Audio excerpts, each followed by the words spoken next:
Doesn't sound like me. All right. Well, we might as well get cracking before it gets hotter than balls in here. Welcome to episode 37 of the Life Short, Live Free podcast.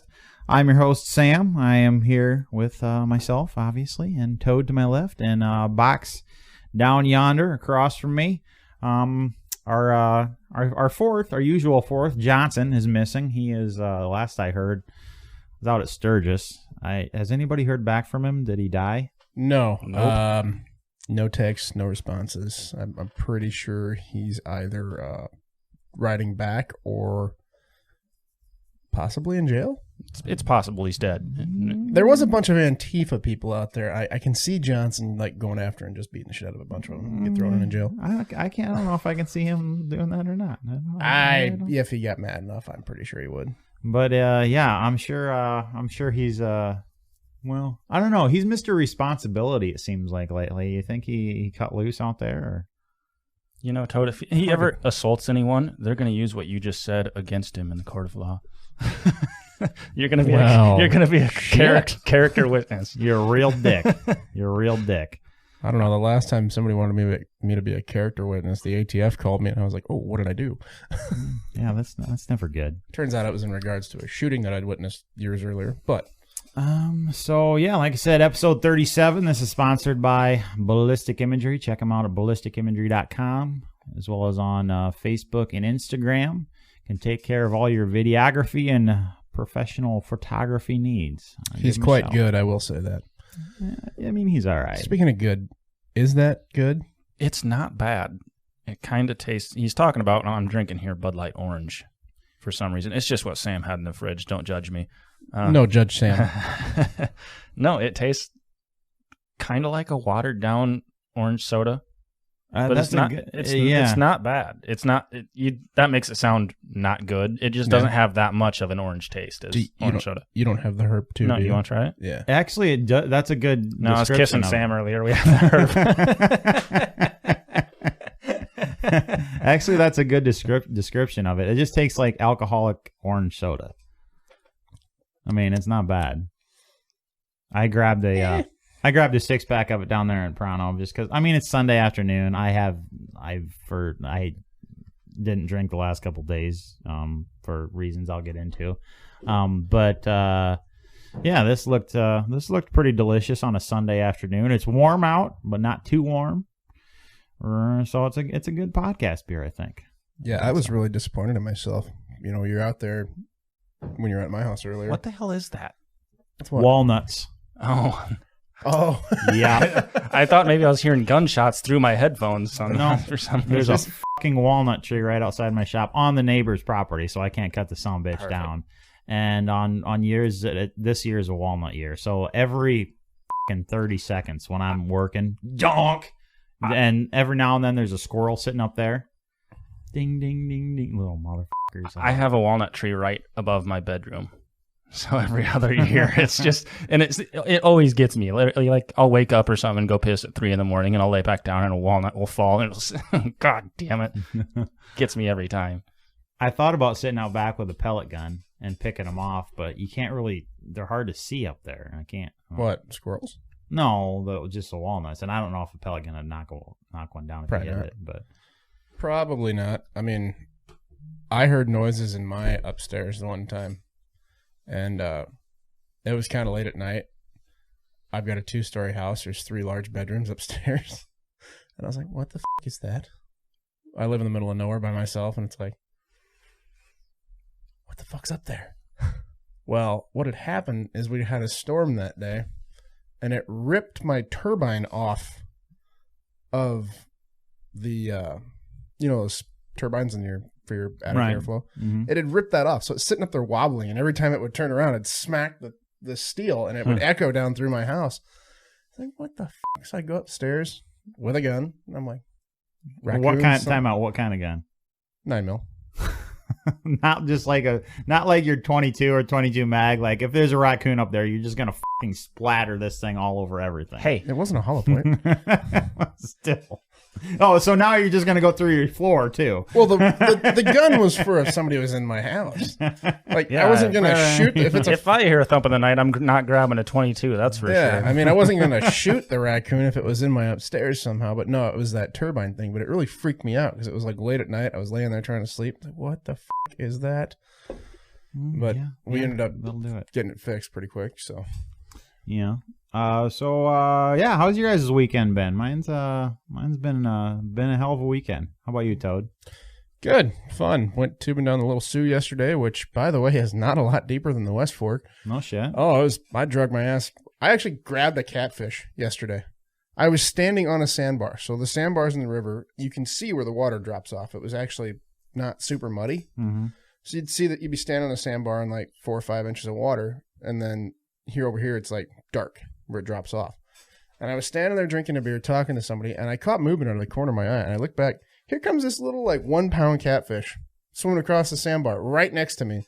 And I reached down and I grabbed it, picked it up, and was like, "Hey, it's catfish." I let it go right away. But so that would that classify as noodling? No, I don't think so. I've seen some pictures. It kind of actually slipped out of my hand. What happened to your mic? I can't hear my mic. 1 second. We got technical difficulties. Did it come out? How about now? Yep, there you go. Must just not be clipped in. Must not have been snapped all there we the go. way in. All right, technical difficulties fixed. But yeah, went down the river, had a great time.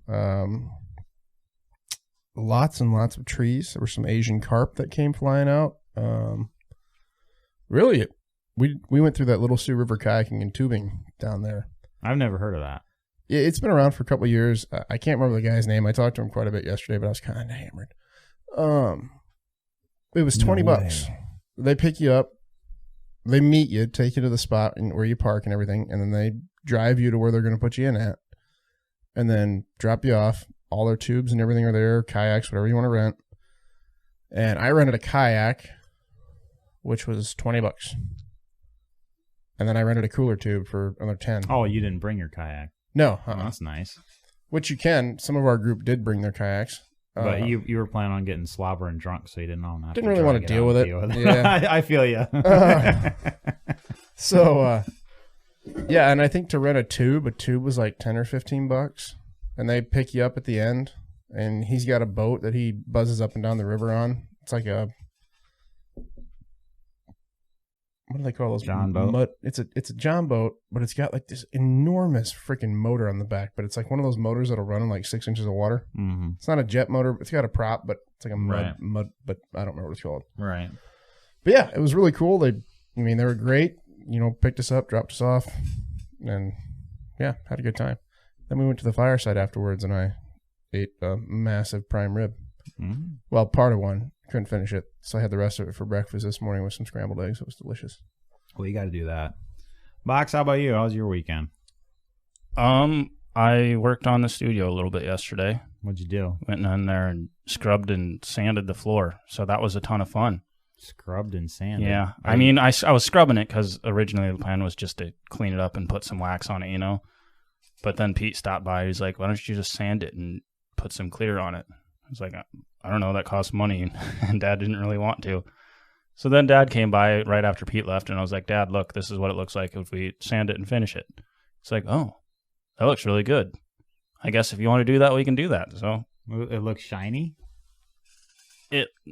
Or satiny? No, it's a matte finish. Right.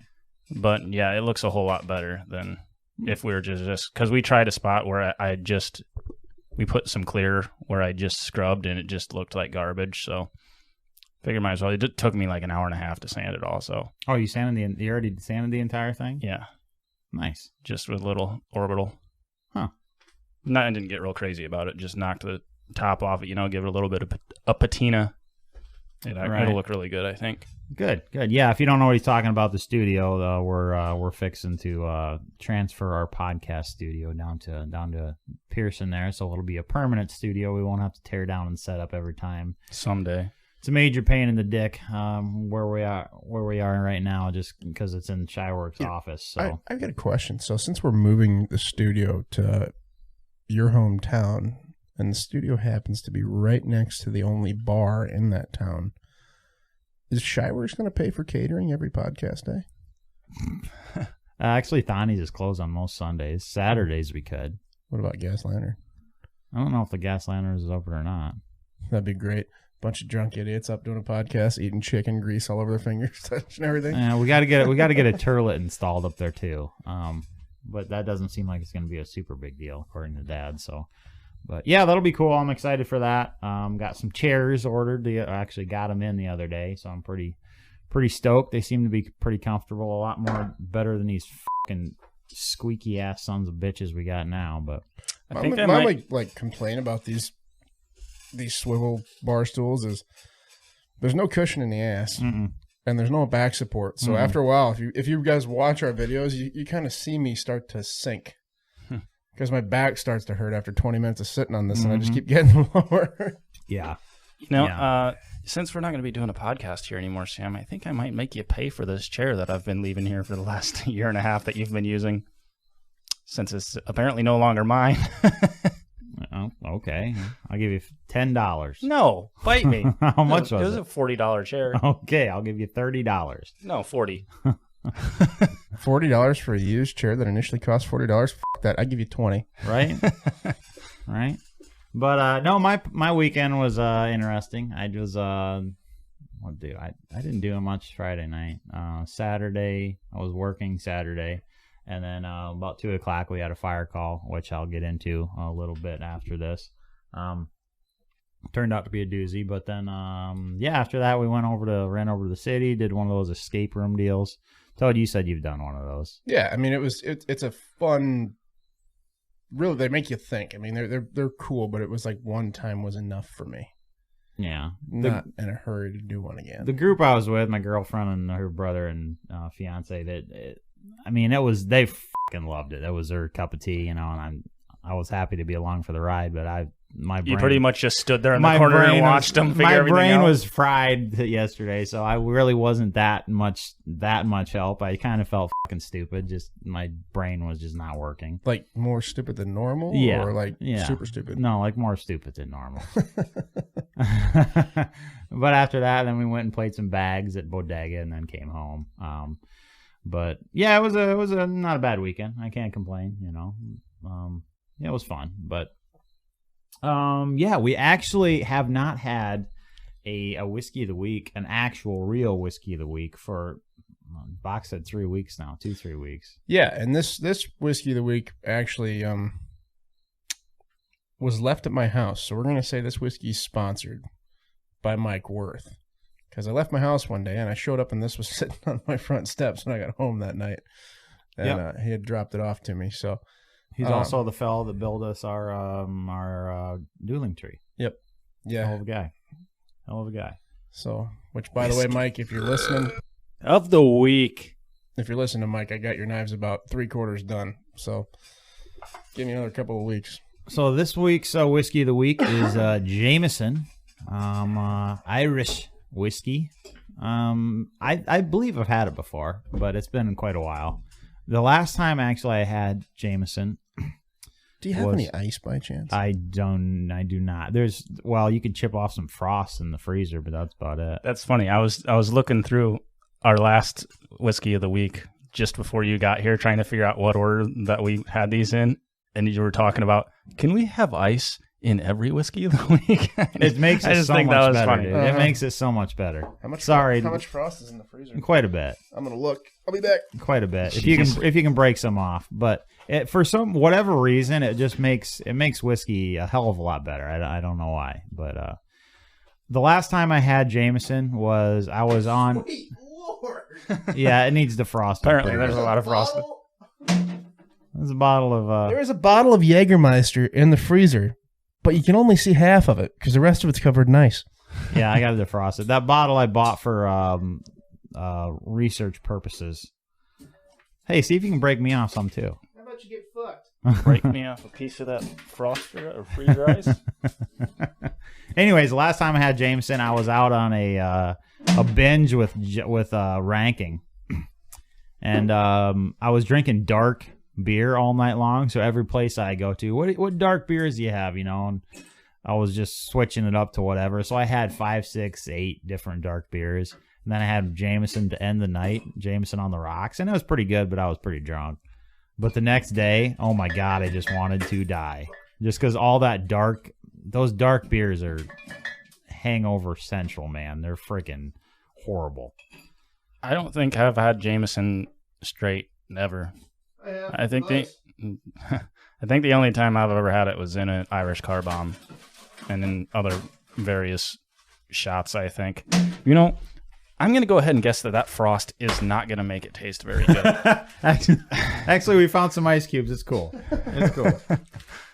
We're super prepared, by the way, as you can clearly see. Box, you want any? Sure, why not? Yeah, let's see if I can break this up here. This is the awkward silence part of the podcast, where you just sit here and don't say anything. Yeah, if you're wondering why we're being silent, we're preparing our whiskey. With the ice I chipped out of the freezer. All right, good to go. Let's pour this shit. Once again, here we go. All right. Does it? Oh, it doesn't make the funny noise. Can you stick your finger in it and do it for me, please? Gross. That was you sound gross. All right. Let's see what kind of nose this bad boy has on it. I might post that on the Facebook page, Sam. What? I'm going to just put your quote there and then without any context at all. What did I say? Can you put your finger in it and do it for me? That's fucking terrible. We probably should just do that clip. Hey, can you... I can't reach without running into my mic. Oh, sorry, Box. I mean, it smells like whiskey. Nothing... Personally, Shocker. Jameson with ice, straight. It's good. Yeah, it doesn't have barely any flavor to the smell, I guess. It just smells like It's alcohol. just smooth. It's a smooth whiskey in my mind, but... I don't know if scents have flavors. I think they're mostly just scents, Sam. You knew what I meant. Yeah, it is extremely smooth. I don't know if it's just because we... Yeah, it's definitely smooth. I'll rate it a 3.97 out of 5. That wasn't as smooth for me as it was for you guys, apparently. Your panties on too tight today? Yeah. How's the hangover coming? Are you feeling better? Something is seriously f***ed up with me. You've been hungover for 2 weeks. It's not a hangover. Like, I seriously think there's something f***ed up with me now. I think alcohol just, like, knocked it loose or something. Like, brain tumor or some shit. Are you, like, faint, just kind of dizzy? Yeah. Like, all the time. But is it dizzy is it dizzy or you just kind of feel sick in your head? A little bit of both. Like, I had that. It's when the pressure in my ear changes just a little bit. Like, if I cough. Have you ever heard of vertigo? Yeah. Sounds like you have vertigo. It's not as severe as that, though. It's very faint. It's just enough to be super annoying. Well, do you remember at the golf tournament on like hole 8 or whatever when I went up to swing and I sneezed and I got super fucking dizzy? Remember that? I told you that. I was like, I don't know what happened, but I just started to feel like shit. Maybe that's happened to you. Actually, this past winter I had this very similar thing. My head felt funky like that almost all the time, and I kind of felt sick to my stomach. That went on for like a month and a half. Yeah, it's getting pretty old, not going to lie. It happens it might have something to do with my eyes, too, because it happens. I notice it gets a whole lot worse when I'm sitting in front of my computer monitor for an extended period of time. You need to get some of those glasses. Yeah, I need to do something. Does Johnson wear those type of...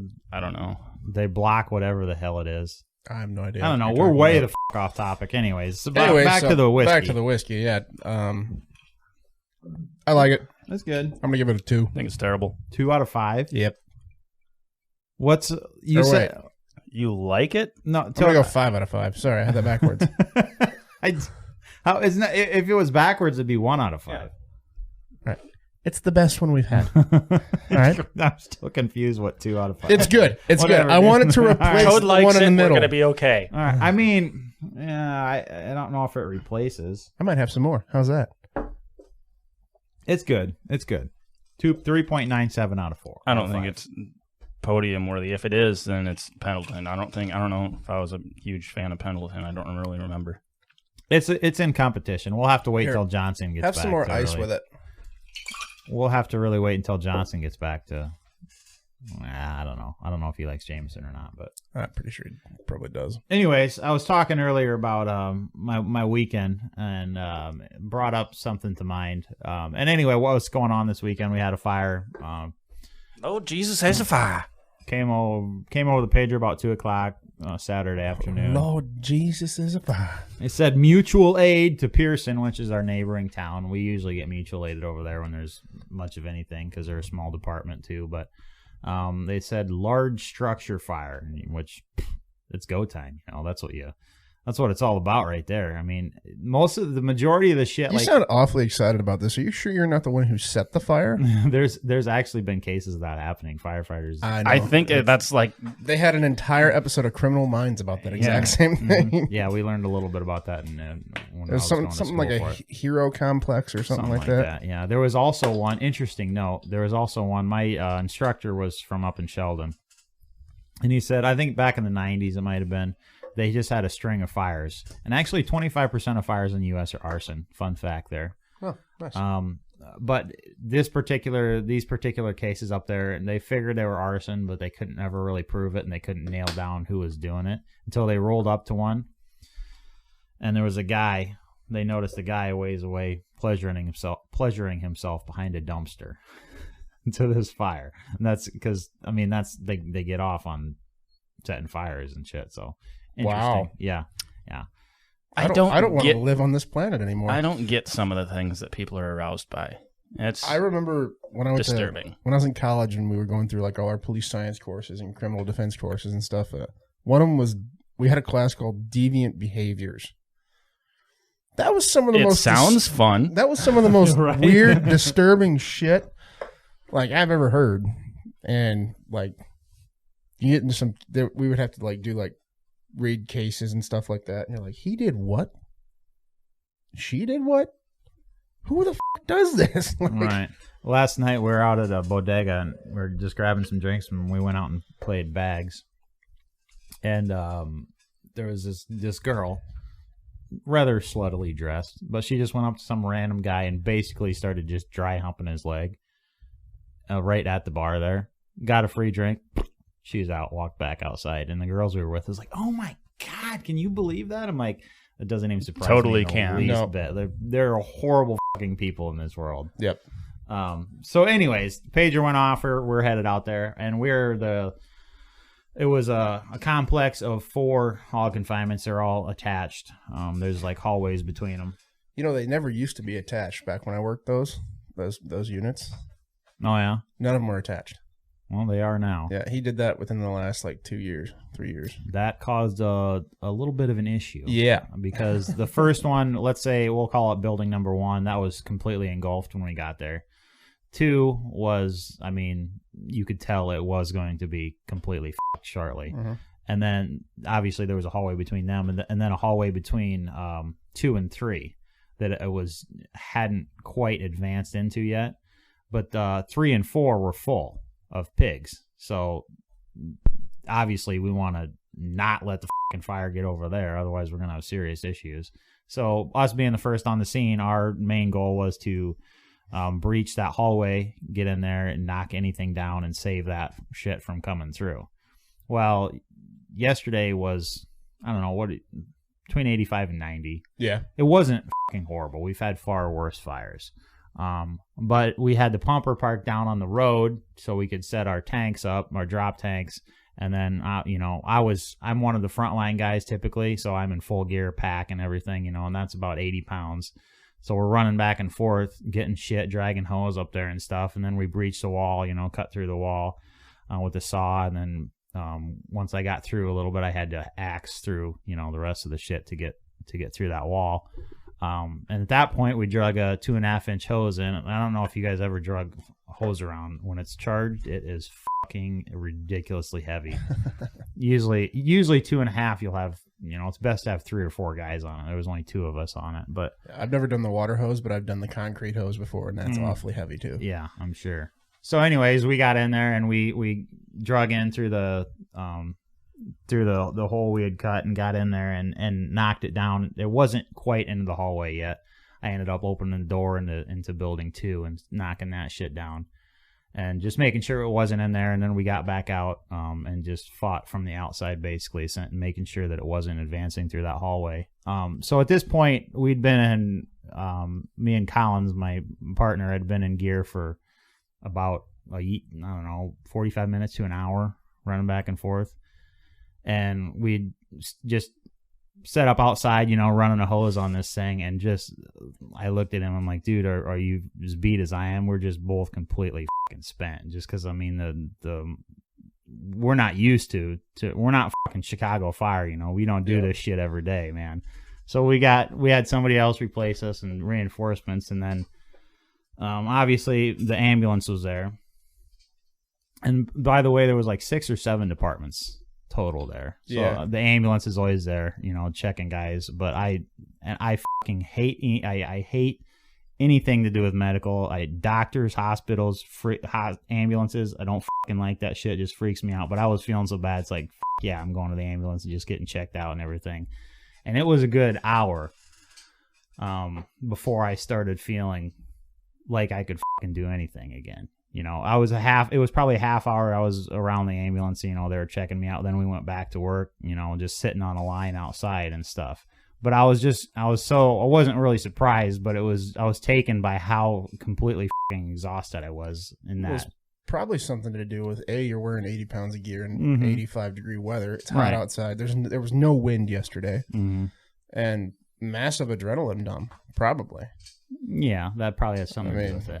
But that's something like, and that's like what, when you go into, and granted it was a hog confinement, yes. But when you go into firefighter school and you start learning this shit, that's like what, you can't wait to go into a house fire. That sounds bad, I know, but that's just like what you train for. That's what you want to do.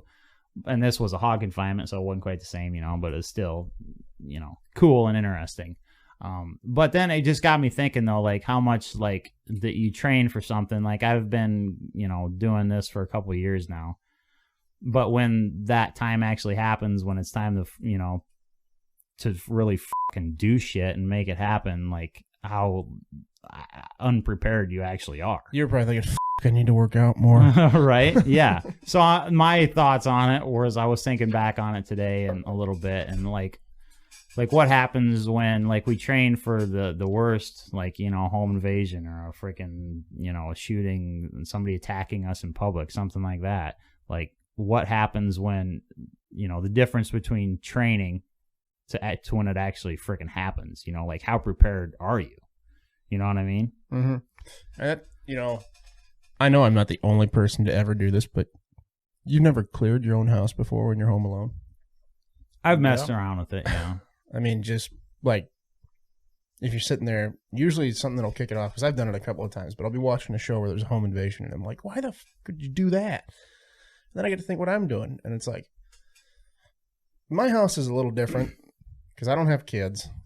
I live by myself, so there's pretty well a gun in just about every room in a readily accessible area. For me, I know where it's at. By the way, kitchen guns are a thing. There's definitely a kitchen gun. Only one? Just one. In his freezer. Nope. Not in the freezer. Won't tell you where it's at. Yeah, it's just, you never know how, and you can train and train and train and train, but there's a saying in the military that no plan survives first contact with the enemy. So, whatever training you're going to do, it's going to help, but it's not ever going to be like you think it's going to be. Right. It's never going to go according to plan. Right. So, whether you're at home and someone breaks in, are you sitting there in your boxers and your recliner eating Cheetos, but your gun's over on the table and they just broke in the door 5 feet away from you? Mm-hmm. What the hell do you do then, Or you're out at a gas station getting fuel and somebody starts robbing the place.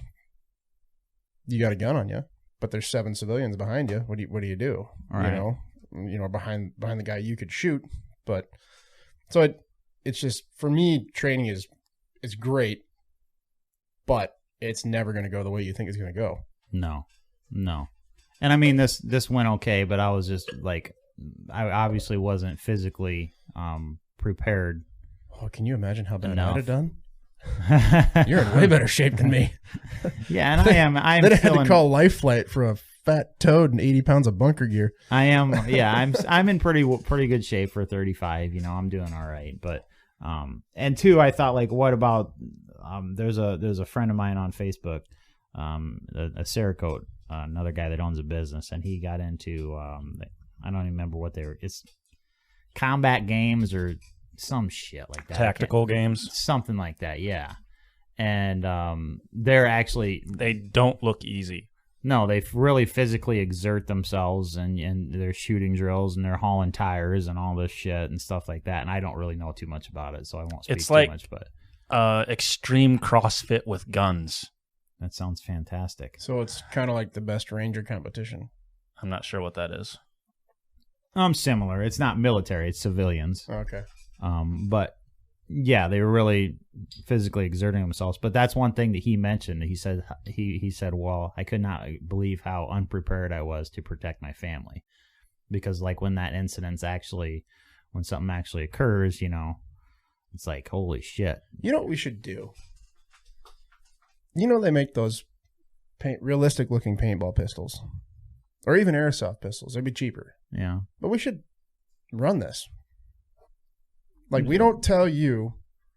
We're obviously like, all right, leave your doors unlocked all day. But we're not going to tell you because we don't want to break in your actual door. I see this going real bad. But we're going to be like, all right, let's go rob Sam's house. Or let's go see how this goes. And just see, and we can figure it out to whether there's like, oh, shit. Whether it's just one guy, two guy, all three of us. In a lot of home invasions, it's more than one person. Mm-hmm. So we could just see like how ready each other is, like me, if you tell me I need to leave my doors open all day, then I'm going to be up in the upstairs with all the windows open and like a airsoft sniper rifle waiting for you guys to get out of your car. So, well, that's just cheating. See, you'll be ready. You'll be expecting it all day. What makes you think I don't do that all day anyway? I'm fairly certain. Yeah, you're right. You'd be a severe, like, paranoid schizophrenic before too long if you just did that all the time. Sam came out to my house to test fire some guns earlier, and I was out back splitting firewood, and he's like, "There's something wrong with you." Well, you're a very manly dude. Like, I'll give that to you, dude. You're one of the last few, like, you don't fucking watch sports. What this fucker does for enjoyment on a Sunday afternoon is he goes out back in jeans and were you wearing a long sleeve? No. Okay, t-shirt. A lot of times he wears a long sleeve in August. Splitting wood, that's what the guy does for enjoyment. I'll give that to him. He's a manly son of a bitch. I'm not going to argue with you there, but that's an interesting idea actually. I think it'd be fun. But the problem, what were you going to say, Box? Nothing. Go ahead. The problem is, look at this fucking place, man. I have real guns all over the place. What happens if you startle me and I'm just like, oh, shit, You're going to have to put the real guns up for the day. Like, you've got that. Well, no, you can't use your Glock CO2 BB gun because that would hurt. But, like, we'd all need to get, like, airsoft guns or those, like, 48 millimeter paintball guns. Those little... Yeah, but that'd leave a mess. Airsoft would have to be the way. But, yeah. I mean, I think it'd be kind of fun. Yeah, definitely interesting. Definitely interesting. Box, what's your thoughts on that? I'm not sure. There's a lot of aspects to go. Box is just thinking about how when we all finally get these airsoft guns, how he's going to be back there filming it, and then while he's getting our reviews, he's just going to waylay all of us. What we could do is we'll give somebody a week. Say, hey, this week it's fucking happening, and all three of us just but we would down the fucking door and. We can't do that though. I wouldn't want to do it at Johnson's house because the last time somebody broke into Johnson's house, Dave pretty much ate them. Yeah. There was blood all over the back door. Yeah, that's true. It would have to be a scheduled thing though, because we can't ask someone to put up their guns for a week, and if they don't put up their guns, that's not exactly the safest route to do it. Because what if, on the off chance, somebody actually does break in? Wasn't that a meme a while back where, what's that one shooter's name? He's pretty, I know you've mentioned him before. I can't remember his name, but he programmed his Alexa and somebody breaks in and it was him holding a shooter ready, like a Beretta 92 FS, and he had this look on his face like, and the meme was like, when you bring the wrong gun to the airsoft war. Yeah. I feel like he reacted to that airsoft BB a lot more than he should have. Is he okay? What a pussy. God, that airsoft pellet. Boy, there's blood everywhere. These are way more powerful than I thought they were. This is awesome. So realistic. But yeah, something to think on, I guess. That might be could make for a fun. You know what else would be kind of fun since we got 2 GoPros? What's that? Do teams. Like we used to do with paintball. We haven't paintballed in 10 years. Right. I mean, whether we get paintball guns, I still have one. But it'd be kind of fun to go out and like do that somewhere. Just a good old fashioned board. Right, yeah. It's been a long time since I did that shit. I was probably in my teens yet. Yeah. So the next thing I was thinking of was, and it kind of relates to this, our conversation we're having. But as far as training, when it, from training to when it actually happens. And one thing I strive for, which I'm fucking horrible at when I'm target shooting, is I'm not good with, Toad, while you're up, you want to grab me another bud from there, please? One thing that I'm horrible at, and I will freely admit it, is I don't group well with a fucking pistol. I just don't. Like, and it irritates the shit out of me because I go and I watch these guys online and they're just fucking making a ragged hole with their pistol from shit. What's his nuts? Sage Dynamics. That fucker can do it without even sights on, and he's shooting a ragged hole. Thank you. And I there's a lot left, a lot to be desired from my shooting yet, and a lot of training that I need to do. But anyways, my thought was, like, I can shoot steel plates, you know, without any problem and be dinging that shit all day. So, like, how much, how do I word this?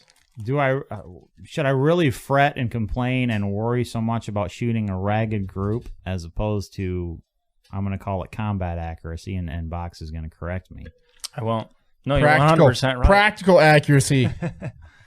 Either way. But, I mean, obviously, yes, it's better to shoot that little tiny ragged group. But as long as you can friggin' shoot a dinner plate the zone that you need to be shooting it in, it doesn't friggin' matter. I don't know. You've never been good at that, though. No. There's a time for each. Like, if you're just standing there shooting at a paper target, yeah, you should be able to shoot a ragged hole, I think. You would think. But I suck. Yeah, that's what the fundamentals are all about. Right. Like your grip and your trigger press and shit like that. Then that translates over. I mean, nobody's expecting to shoot a ragged hole when you're running around doing like competitive stuff. And that's why most people in 3-gun shoot the target twice rather than 1A zone. Right. They're just going for speed and hitting the target, or rather practical accuracy. Dude, I watched a video of Taryn Butler the other day. He's finally posting videos of himself again. Really? Yeah. How is he still in business and everything? Of course he is. Yeah, he had Keanu Reeves out there the other day. But he ran that course so freaking fast and hit everything. And I'm like, and he had to fire 20, 30 shots. I'm just like, how the fuck you do that? He's good. I'll give him that. He's quick. He's speedy. But yeah, and Box, I'm curious about your. I mean, yes, you're right. I guess you're right. If you're standing there, you should be able to shoot a ragged hole. I got work to be doing on that. Did you say a ragged hole or a ragged hoe? Because it sounded like you said hoe. No, I don't have anything against hoes. I don't need to be shooting any of those. Okay, just checking. Maybe that one that was dry humping dudes last night for free drinks, but I don't know. I got a lot of work to be doing. Question. Sorry to interrupt you again since you're talking about the free drinks thing. Have you ever bought a girl a drink just so she leaves you the fuck alone? No. I have. No. Yep. Definitely did that one night. Why would you think that she would leave you alone if you bought her a drink? That would mean that's what she was doing. She was like hanging on dudes to get free drinks, and she was hanging on me for 10 minutes, and I was like, "Can you hear a drink?" And then I got up and I was like, walked away. And why didn't you just do that in the first place? I tried twice. She wasn't having it. Wanted that free drink. Hammered. Wanted that free drink. Yeah, that's been shit years and years ago, but yeah, I guess I don't know. I just there was something that I was thinking on. Like today, I was out there shooting my new 43X with a 507K on it, and I really dig that combo. By the way, it seems to be working well for me. But I need to sight it in a little bit tighter, and I need to improve my shooting immensely. I will say that, I guess. But you should buy a Manus. I probably should. But the thing is, my brain knows the difference between dry fire to live fire, and everybody's does. It doesn't translate. Like, yeah, it does. You're working on your grip and your trigger press with the Manus. That's what it's all about. It's not. But my issue is anticipation. I usually shoot low left a little bit.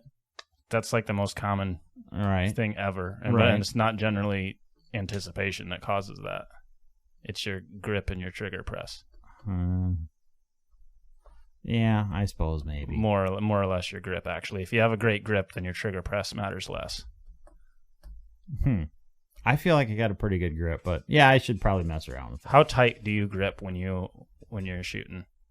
Pretty tight. I would say like I don't know. When he's shooting what? I would say probably 75%. Maybe it's 95 on the other one. That's kind of a good rule that I've heard is grip as tight as you possibly can until you're shaking, and then back it off about 10%. It's what I've been trying to do as of late, rather. Because I also find myself when we're out shooting, I don't grip near as tight as I can be. That would be exhausting. It is. When we shoot as much as we do on a range day. Out there, I don't think you notice it because we're only shooting for a few seconds at a time. 30 seconds tops. But yeah, you do get fatigued. I've been doing it lately with my Manus, and you do get fatigued over 20, 30 reps, which that's a minute, 2 minutes there. Right. Huh. So I don't know. I guess the moral of the story is, and my point I was trying to make over these last two subjects is just frickin' train your ass off, because when it actually hits, you're never gonna feel as prepared as you wish you were. This is gonna sound like a dick thing to say, but I'm willing to bet not a single person listening to this is prepared. None of us are even near prepared. Everyone is underprepared. Well, to what? What do you mean? How so? What? Most people think that because they have a gun that they're good. It's good enough. Right. Everyone is fine with that, and most people and most of us. I mean, we probably shoot more than most of the people that actually listen to this, and we're still wildly unprepared. Right. But did you say nobody can be? Everybody's always underprepared. I'm saying everyone listening to this right now is underprepared. Yeah. I would probably agree with that. I'd probably agree with that. I mean, you do run into a lot of people that, I just brought my first gun. I'm finally, feeling safe or whatever. And it's like, nah, you got a long ways to go. That's the first step. Yep. And I was in that boat. We all were in that boat at one point in time, until I was 12. Shut up. You know how far your shooting has probably improved in the last year and a half? Quite a bit. Yeah. Doing? I mean, I've always been a decent shot just because Dad, showed me how a lot when I was a kid. But pistols were always something new to me. And you get a lot of first-time pistol buyers where they're like, man, this thing sucks. I can't hit a thing with it. Whoa. The sights are off. They're not, man. No, they're not. It's an entirely different experience than shooting a long gun. Mm-hmm. Whether it's like I had a Marlin Model 60-22. I could hit quarters of that thing all day long, But the first pistol I bought, no. Horrible. I couldn't hit a damn thing. And I traded it on another pistol. And I realized after I traded on that pistol, I was like, boy, it wasn't the gun. It was definitely me. Mm-hmm. And after that, I got pretty good with it. But you're right. If you just buy a gun and all it does is sits in that little finger lock safe next to your bed and you never train with it, you're more likely to shoot your own freaking dog than you are the intruder in your home, Valid point, I suppose. But that's not to say that nobody listening knows how to shoot. And I'm just saying you need to practice more. I don't know. I kind of feel like if Miles comes up in September, he's going to wipe the floor with us. Possibly. We'll see. We'll have to pit him and Tulip against each other and see who comes out on top. Yeah. I totally just lost my train of thought there. I was going to say something super witty and I'll bet. And yeah, totally out the window. But yeah, I guess we'll change gears a little bit. And you guys, if you've been on social media, I'm sure that you've heard of this little boy, 10-year-old. His name is Bridger, which is I've not heard that name before. I have. Kind of a cool name, Bridger Walker. Anyways, he's 10. His little sister was she 3 or 6? I think she was 3. Yeah, I feel like she was real young. Yeah, young. Yep, pretty young girl. So, anyways, a German Shepherd came and was attacking them. But he jumped in front of her, and he ended up getting, like, I think the article I just read said 70 bites. And his face was torn bad. Like, he's got a scar from his eye to his mouth back over to his ear. He's going to be, he's going to have a scar for the rest of his life. But his quote, and I seen some pictures after the fact. I've seen some. He was bad, dude. He was bad. But his quote afterwards was, well, if anybody was going to die, it was going to be me. And that little 10 years old. He was 6. 6 years old. I'm pretty sure he was 6 years old. And he already has that ingrained in him. Already has that sheepdog mentality. Mm-hmm. And that is, like, I don't know who his parents are, but god damn, they raised a hell of a good young boy. Like, I can't, like, I mean, and he knew damn well, like, that was his mentality, that he could very well be killed by this dog. He obviously knew that because that's what he said. There's a good chance, somebody's going to die. It's going to be me. Like, the bravery and the love for his sister, like, that is our honorary badass of the week this week. I think that little kid, he's a hell of an American. That's pretty awesome, and he's got a lot of recognition, and even from, I can't remember who it was, some big celebrity. There was the entire cast of the Avengers. Yeah, something like that. Like, yeah, then I think, who was it, Mark Ruffalo or Robert Downey Jr. said something about bringing him out to L.A. or something too, and like Chris Evans, and but super good for him. That kid's a badass. Proud that he's an American, and that's awesome. And just imagine, like, I mean, he'll have that scar for life, but by the time he's 18, 20, some years old, it'll grow, and it'll just be that. What happened to your face? And he'll tell that story, and I mean, that's good on you, man. Good on you. I don't have much else to say about that, but you're what a kid. That's awesome. That's awesome. The next, I wanted to mention, if you guys have been listening for the last year or so, I think I talked about it. I assume I did talk about it last year. The Groepper gun. Every year I do every year for the last, I think this will be the 4th year. 4th, maybe 4th. Let's see, because not important. It was an AR, then it was a 1911, then it was an AR again, right? I don't recall. I think this might only be the 3rd or 4th year. Doesn't matter. But anyway, I do a gun every year for the Chad Groepper benefit, a soldier from Kingsley that passed away in Iraq, or was killed in Iraq, excuse me.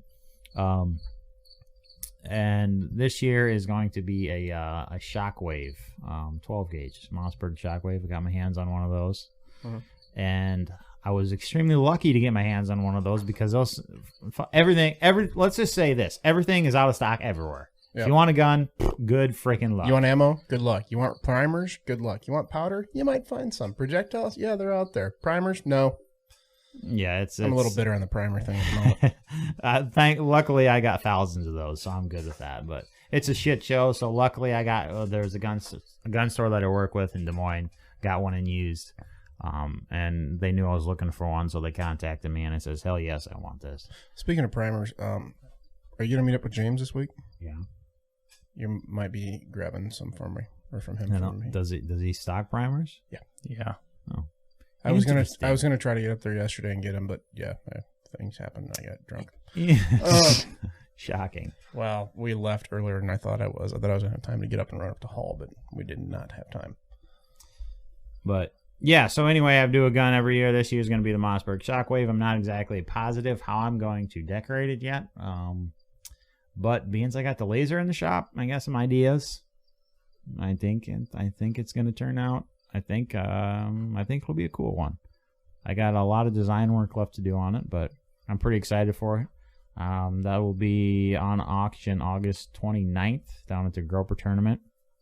I think the last couple guns that you've done for the auction have each gone over $2,000. Last year went $37.50, I believe, which I was absolutely freaking blown away with.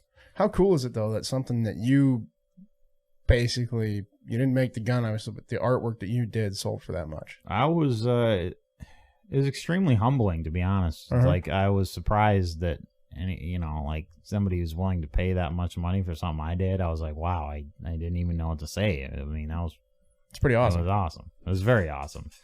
But yeah, I seem to be humbled every year by people's generosity. And every year it just keeps getting better. And the thing is, dude, that's like this gun every year, everybody's like, well, what are you going to do this year? How are you going to up it last year? I'm like, I don't know. How am I going do I got to up it every year? Or do I got to best it? I mean, can't I just do something cool and call it good enough, But I don't know. We'll see. So I'm excited to get started on this one this year. I'm going to start designing it this week and have a hopefully get a pretty solid plan for it in the next 2 days. Actually, I think last year's gun, Mike and Nick Worth bought that. They did. Yep. Yes, they did. And the year before that, the 1911. Oh yeah, so this is the fourth year. The year before that, the 1911 went for over 2,000, and it was somebody bought it that had never even seen the gun in person. Yep, they called it over the phone. Yeah, that was interesting. And the first year we did a raffle. Yeah, for that AR. Yep. Yeah.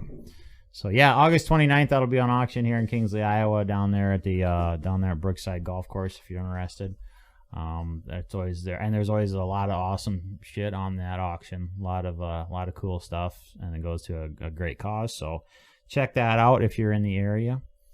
And speaking of freedom, California is once again the Ninth Circuit, which recently I believe got kind of an overhaul. A little bit more freedom based now. Clearly, they have stated that California's mag capacity ban, whatever you want to call it, is unconstitutional. Which California was limited to 10 rounds. And the last time this happened, this was, what was that, like a year ago, 6 months ago, something like that.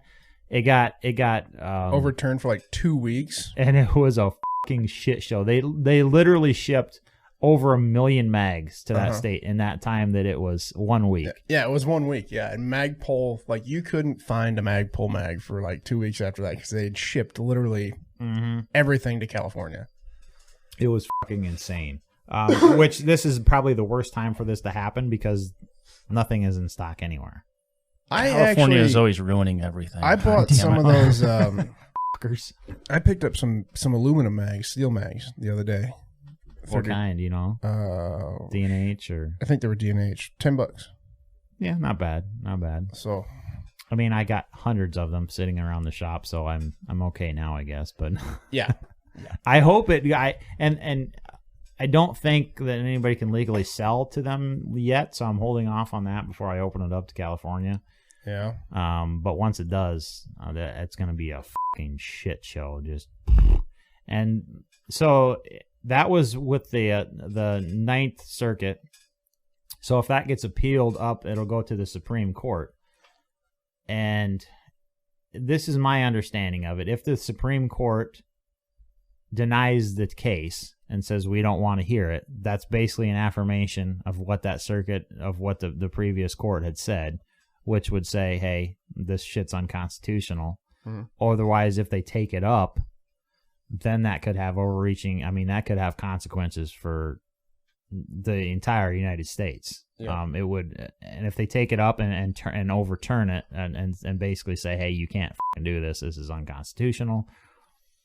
Don't take my word for this, but that might say that every state's mag laws are unconstitutional bullshit and you can't fucking do this, which would be a massive, massive victory for gun owners in the U.S. For sure. But, there's about once a week I see a news article that just really makes me wish that California would finally just crack off from the U.S. and fall in the ocean. Maybe if we bought enough explosives, we could just line the border with it and, blow them off of there. You'd have to dig them down pretty deep to trigger a fault, though. I mean... this might be a good time to talk about the NRA. No. Oh, shit. Here we go. What about them? The NRA, I don't know if you haven't heard, the New York Attorney General is suing, I think, to dissolve the NRA. Right. And this just reminded me the other day when all this news broke about California. The NRA is trying to take credit for this. Who did it? Firearms Policy Coalition. Yeah. And the NRA is claiming on their Instagram, they had a big old post, giant victory for the NRA in California. And everyone was like, you didn't have a fucking thing to do with it. Why are you guys doing that? So did the NRA suddenly start to get run by the Door brothers? It kind of sounds that way, huh? Yeah. I've had that thought a few times. Yeah, we don't have to get too in-depth about the NRA because I haven't read a lot about it, and it's pretty inactive at the moment. But there's actually a reason I quit subscribing to the NRA. I canceled my membership about 2 years ago. And, they do a lot for firearm owners, but... Do. I said do. There's a lot of, really shady shit that goes on with them, too. Oh, absolutely. What was that, earlier this year or late last year? Wayne LaPierre suddenly, all of a sudden, makes $17 million a year. Gave himself a raise, yeah. Yep. And it's like, Well, you guys want to hear my thoughts on the subject? Sure. No. It pisses me off when, yes, the NRA's done a lot of stupid shit that gun owners should rightly be pissed at. I 100% agree with that. I'm not gonna argue. But it pisses me off when I see people, well, f*** the NRA, let them die. You guys realize what happens when the NRA dies, right? I mean, they, like it or not, they are our biggest lobbyist in Washington. And they do a lot of stupid shit. My thought on the whole deal is, don't say f*** the NRA, fix the NRA. Are you still a member of the NRA? My actual membership has since lapsed, but I am I get my insurance through them, NRA Business Alliance. That's where I get my gun insurance and everything for my shop. But I don't think people understand what is at stake if the NRA does get dissolved, because a lot of these huge gun bills in DC, in Obama's term, a lot of those huge gun bills that could have got passed and probably will get passed the next time that the left has all three branches, were beat back by the NRA. And if they weren't, because nobody has that power and that lobbying capability that the NRA has. And that's you're right, because, and like I said, I haven't paid any membership dues in 2 years, but you are correct. And that's why politicians are always going after the NRA, like this New York State prosecutor, whatever the hell she is. Right. If you look at everything that's going on right now, and I with the mail-in voting and the Democrats calling an emergency meeting today calling the Postmaster General, who, according to Yahoo News, is a huge Trumper. God forbid. Trumper or never Trumper? Trumper. Mega donor, apparently. Okay. They came out and said, we're not going to be able to handle mail-in voting. They said it's going to be messed up. Well, no shit. And Pelosi and everybody lost their fucking minds. No, it won't be messed up. Well, the guy that runs the place said it's going to be messed up. So whatever, just because he's friends with Donald Trump. All right, whatever. But anyway, if you look at all the shit that's going on, the NRA lawsuit, mail-in voting, COVID-19, all that, if this wasn't a fucking election year, I don't think any of this would have happened. No. Not a bit of it. COVID-19 would have been like the H1N1 virus under Obama. We'd heard about it. people would die. But as far as the one thing I'll say before we get back to the NRA, short little NRA conversation is I do a ton of business with USPS, and let me tell you right now, those fuckers can't handle shit. Let alone 300, well, let's see, 60 million voted on our last election. Yeah. Was it? Does that sound right? I don't know. It seems like less than a third of the population of the United States. But right, and then everybody bitches about it when they don't fucking vote. But they can't handle, like, there's been ridiculous amounts of my packages that have gone lost, including insured $1,500 priority mail packages, let alone little fucking slips of paper. And there was something like 30 million in the last 4 elections. There's been 30 million mail-in votes lost. That's enough to change the tide of every single fucking election. Mm-hmm. But anyways, back to the NRA. Yes, my thoughts on that is don't say fuck it, fix it. Just because. I don't know if it'll go the way. It's not like the NRA is going to disappear, though, and people are just going to stop supporting gun rights. So everyone that donates, I imagine. I mean, yeah, sure. A lot of them are just going to probably ignore it, and I don't know, they're probably lifetime members or something, and they start paying and they just forget about it. But a lot of them that actually really give a shit are going to switch over to somebody like FPC or GOA or something like that. And then I honestly think Firearms Policy Coalition is probably the most effective one out there right now. So they're going to gain a ton of support if the NRA does get dissolved. But what happens in the time? God damn it, Toad! You hit that chord like 1,000 times.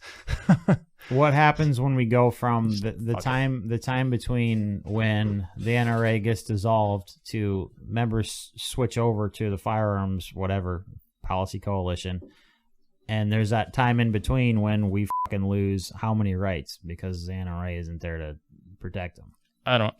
I just don't see that happening. I mean, how long do you actually expect there to be? It's not like overnight they're just going to be like, all right, the NRA's gone. We can pass all this shit right now overnight. They would do a lot of shit overnight if they could. And what happens if they get if the upcoming election doesn't go the gun owner's way? Like this ain't like let's be honest, there is no gun owner's way. Not at this point, no. Well, there's but we don't have to go there. A little bit better, right? Yes, I know exactly what you're saying. But I feel like if this election goes the way that 2008 did, when they had the House, the Senate, and the presidency, that they've gone so far left now. Excuse me, left. Not right. Left. Oh, they'll turn the U.S. into a third world country. That they would not hesitate to pass the nonsense that they have always been wanting to pass. But we'll see, I guess. Hopefully we don't have to fucking see. My thoughts on it.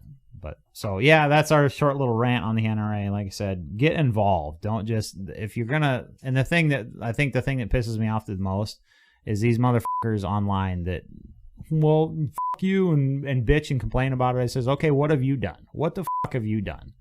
Well, nothing. Who are you a member of? Well, nobody. Who have you called? Who have you asked to support anything? Well, nobody.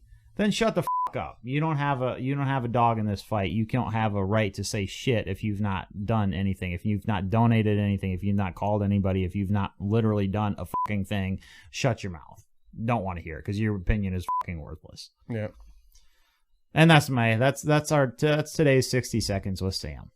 Well, we haven't done one of those in a while. What do we got? Canned Koozie fakes. Have you guys seen these fucking things? And we touched on them a while back, I think. Beersy is the name of the company that's making these fucking things. But it slides over your Bud Light or Budweiser can, so it looks like a Mountain Dew or Coke or whatever. Yeah. Like, so you can finally drink in public with no problems. I'm like, what kind of fucking alcoholic needs these products? Apparently, Box needs one. Like, why wouldn't that come in handy? In what instance are you going to use this in? Like you've never been out to a big event or something in a town or some shit, like a street dance or something, and you've wanted to wander off out of the beer garden. Maybe. It could come in handy. Okay. But yeah, I'll admit their advertisements for it are terrible. It's just like people drinking at the beach and shit. They're like walking down the boardwalk with a fucking 18 of, they got like. That's what paper bags for. It's like the fucking their 18 is like it says Bud Light and they just duct tape over it and write Coke and then they're drinking out of their mind. I mean, let's be honest here. Back in my younger days, I thought about that product many times before I knew it was an actual thing. But I don't like. I guess I'm 35 now. I don't feel the need. I don't feel the need to get hammered drunk. You just carry a flask now instead, huh? No. Yeah, I'm classy, bitch.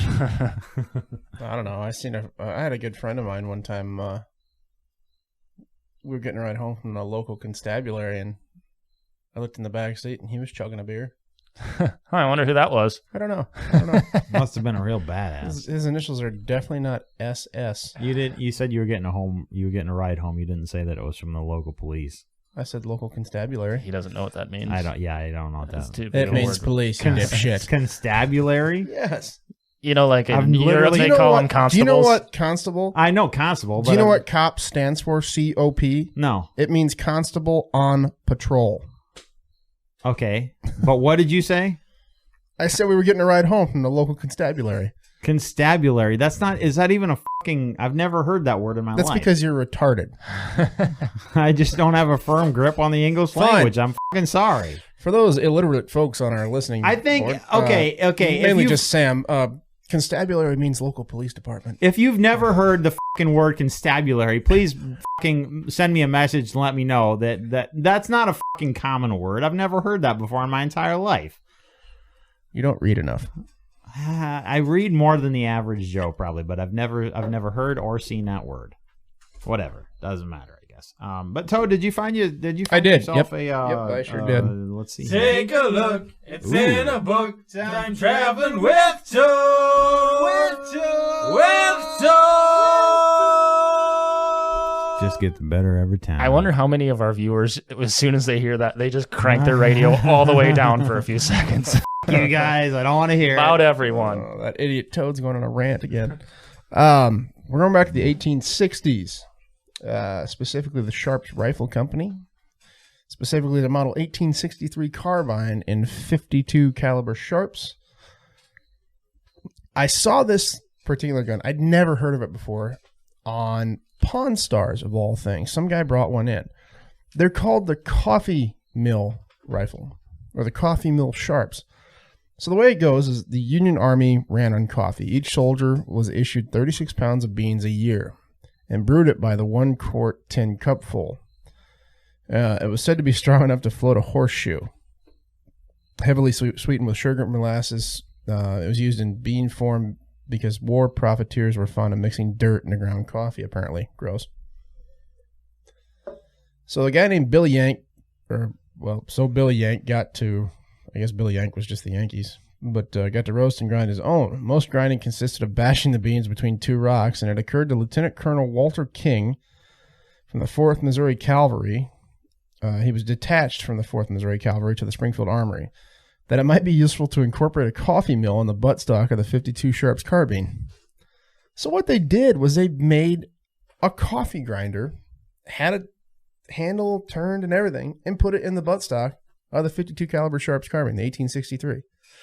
But only about 100 of them were ever made, and they didn't take off. They didn't work particularly well, but apparently they looked awesome. But how would you like that? Apparently, that's like a survival rifle for caffeine addicts. Yeah, no shit. I mean, is there a picture of it? Anywhere? I think I've heard about that rifle before. Yeah. But it's surprising that it didn't take off because I think that's a killer freaking idea. It's surprising. No, I think it's a good idea. Back in the freaking Civil War era. Right in the buttstock there. Oh, wow. What year did you say it was? It was an 1863 Sharps. Right. So, yeah, back then, like I think that's a fantastic idea. Their marketing team must have sucked. By the way, all Shyworks coated ARs are now going to come back with a coffee grinder in the buttstock. Maybe that's not a bad idea. I mean, nowadays, when you got your Keurigs and shit. But I think that's an interesting idea, and I'm actually surprised that it didn't take off more during that era. I wonder how much weight that added. I don't know. They just said it looked nice, but they didn't work particularly well, so they didn't really take off. Like the grinder itself didn't work. How much you suppose one of those fuckers is worth nowadays? They said since there's only 100 of them left, and there's only like 12 examples of the 100 left, I guess they're worth a shitload. I suppose. But what did it go for? Do you remember what it went for on Pawn Stars? What they ended up getting for it? He had to call in an expert. Yeah. I got to call my friend who knows a lot about this. I don't know shit. Particular Sharps coffee grinder rifle. I can offer you $4. And then they go ahead and sell it for $4,000. Yep. 1,000% profit. All right, super. Solid business plan. Right? Looks like 18,000. That's pretty good. Not bad. It's relatively cheap though when it comes to antique firearms.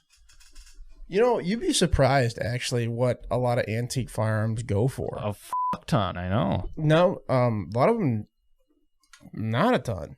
Really? Yeah. I mean, I suppose it depends on the rifle. But I watched one where somebody had brought in like a fucking.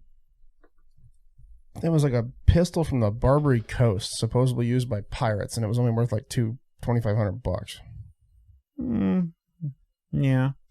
Speaking of which, did we walk by the Pawn Stars deal while we were in Vegas for SHOT Show? No, we drove past it and he pointed it out. But dude, that place is like, when I was there 10 years ago or whatever it was, that's the thing that shocked me so much is how small that place is. Yeah. Like the program makes it look freaking huge. I guess they have a fairly large warehouse now.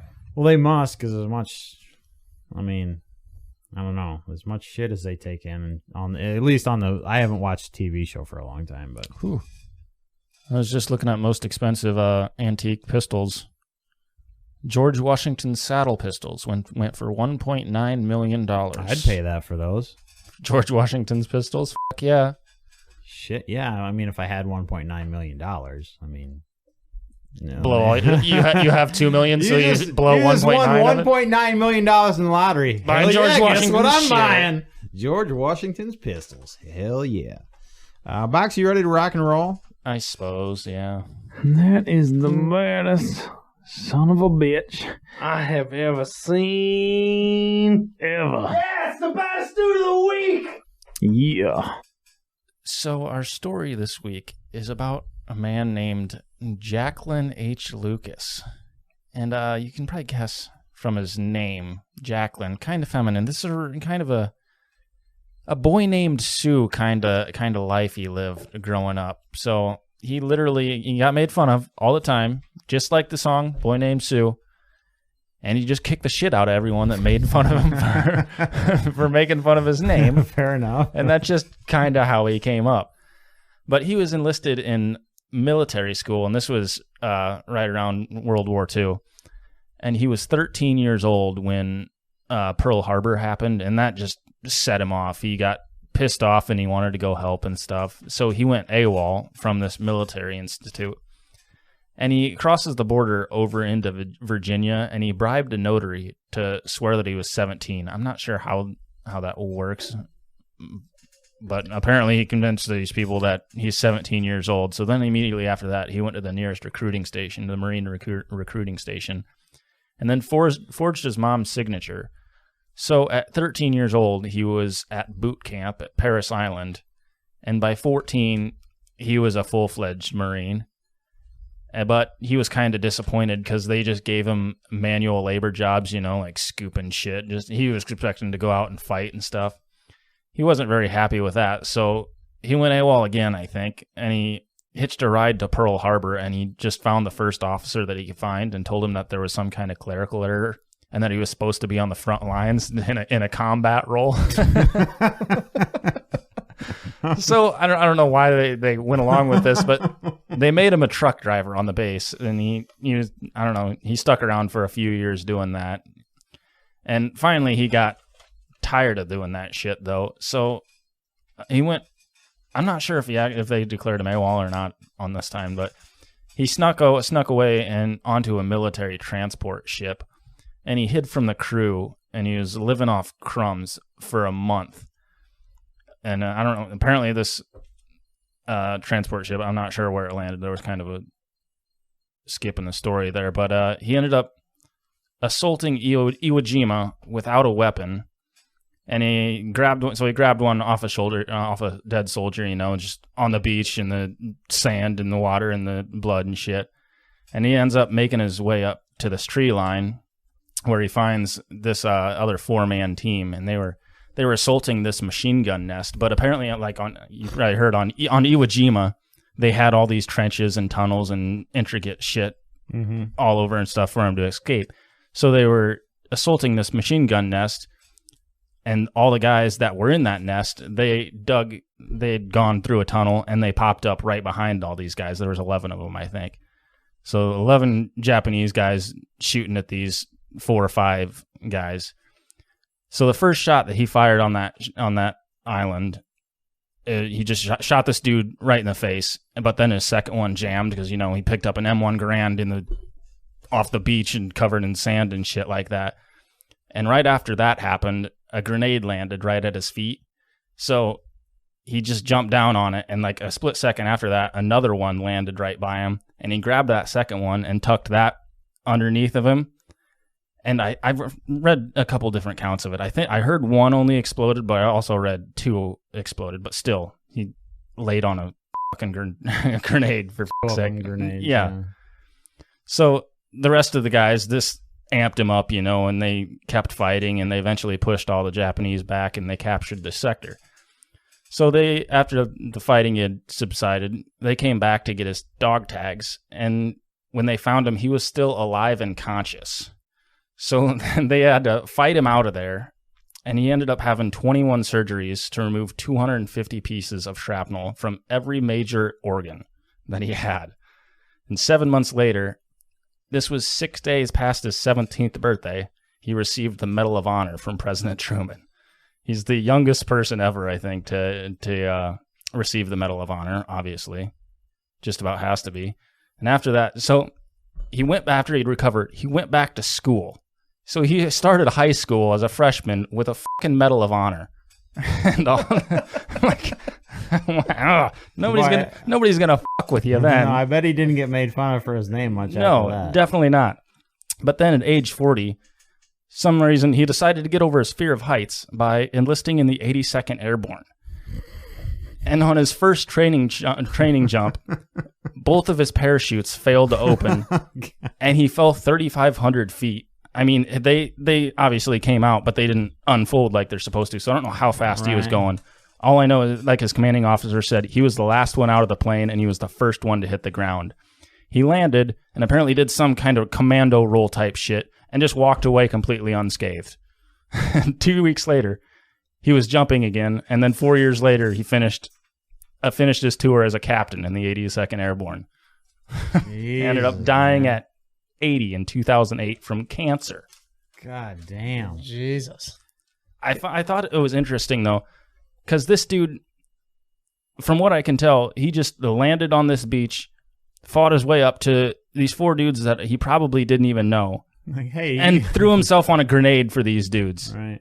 Which I thought was pretty freaking badass. Can you imagine being those dudes? Like some random ass guy that looks extremely young just walks up to you. Hey, you guys doing Marine shit? Can I join you? Right. Yeah, well, and then he jumps on 2 fucking grenades for you. Yeah. At that point, you're like, wow, he's a bad son of a bitch. Apparently, he was pretty stout for his age, though. I mean, obviously, he did a lot of fighting when he was younger, but he was like 5'8" and 200 pounds, so he's a pretty well-built. So he probably didn't younger look as kid, no, as he was, but holy shit, yeah, that guy is definitely a legitimate badass. I'll freaking give you that. Yeah, no kidding. Holy shnikes. So yeah, that was one of the most interesting. It seems like we've been getting those lately. Most interesting badass of the week for last several weeks. So keep it up, Box. I'm impressed. You're doing well. What do our viewers, our listeners think of our segments? Are they terrible? Do you want them to go away? Should we keep going with them? Let us know. We always want to know how to improve our shit. Yeah, absolutely.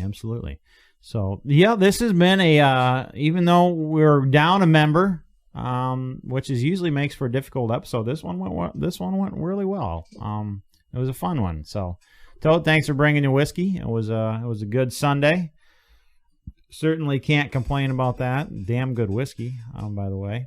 And yeah, we'll be back in 2 weeks.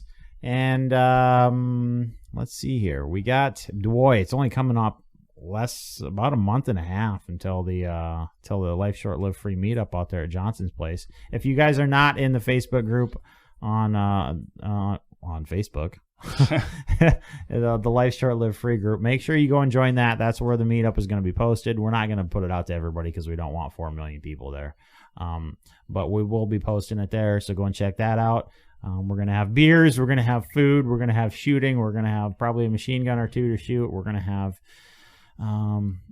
no strippers or cocaine, probably, but that we pay for. Everything else, everything else good will be there. So yeah, it'll be a fun time. Make sure you go and check out the group and get joined in on that if you're in the Northwest Iowa area. What do you got against Colombian marching powder there, bud? Nothing. I just don't think it's best to mix that with firearms, Toad. I've heard it really gets you focused, though, so maybe that's what you need to shoot tighter groups, Sam. That'll be our next range day. They do cocaine to see if it improves their range days. We can start a series where we just get all drugged out on different drugs, each different episode. What happens when we combine acid and firearms? I'd be real honest with you. I don't want any part of that. For the record, cocaine, never done it. It kind of scares me, the thought of it. Don't want any part of it. I mean, we've been looking for that YouTube video that's going to go viral, and I feel like that might do the trick. Absolutely. 4 dipshits snort entire lines of cocaine and see who can shoot the best. 3 of them die. Oh, good times. The real question is, who uploaded the video? All right, guys, it's been a fun one. Make sure you check out Ballistic Imagery on Facebook, Instagram, and ballisticimagery.com. Make sure you also check out Shyworks.